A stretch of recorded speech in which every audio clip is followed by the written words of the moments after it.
1 লাখ টাকা জামানতে মাসে 1100 টাকা লাভ।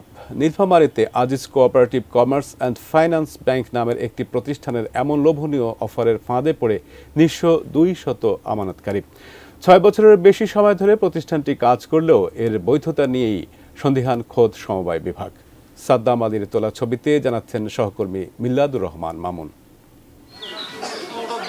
মেয়ের বিয়ের জন্য স্ত্রী, 2 মেয়ে ও নিজে মোট 3,26,000 টাকা Aziz cooperative commerce and finance ব্যাংকে জমা রেখেছিলেন মাসুদ আলম। মেয়ের বিয়ে ঠিক হলে টাকা তুলতে গেলে শুরু হয় প্রতিষ্ঠানটির টালবাহানা।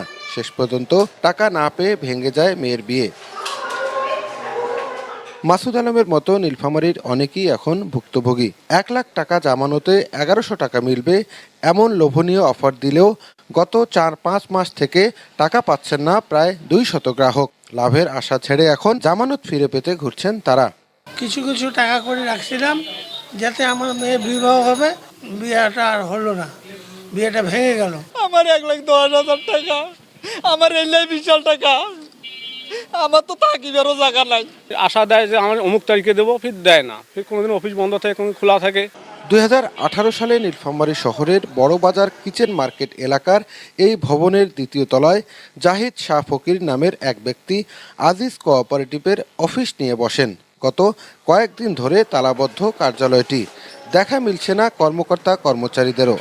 একনল হ্যান্ড ওয়াশ 100% প্যারাবেন ফ্রি, তাই নিরাপদ হাতের জন্য আস্থা রাখুন একনলে। গরিব মানুষ টাকা ধরে রাখছি লাভের আশা, কিন্তু লাভও নাই, আসলেও নাই।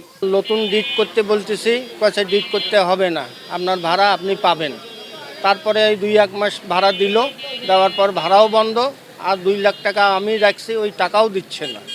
অনেক খোঁজাখুঁজির পরও প্রতিষ্ঠানটির শাখা ব্যবস্থাপক জাহিদের সাক্ষাৎ মেলেনি। মুঠোফোনে তিনি দাবি করেন, ঋণের কিস্তির টাকা তুলতে না পারায় গ্রাহকদের আমানতের টাকা দেয়া সম্ভব হচ্ছে না। প্রফিট প্লাস আসল দুইটাই একসাথে দিতে চেষ্টা করব। আমি সবাইকে বলছি জুন মাস পর্যন্ত আমাদেরকে একটু সময় দিতে হবে। নামের সাথে কোঅপারেটিভ ব্যবহার করা হলেও প্রতিষ্ঠানটি সমবায় বিভাগ কর্তৃক নিবন্ধিত নয় বলে জানিয়েছেন জেলা সমবায় কর্মকর্তা। নিবন্ধনকৃত কোনো সমবায় সমিতি না, এবং আমাদের যে সমবায় আইন এবং বিধিতে আছে যেটা সমবায় সমিতিই হবে, বাট সেখানে কোনো ব্যাংক, ফাইন্যান্সিং, লিডিং এইরকম প্রতিষ্ঠান আমাদের আয়ত্তের বাইরে। মিল্লাদুর রহমান মামুন, এটিএন নিউজ, নীলফামারী।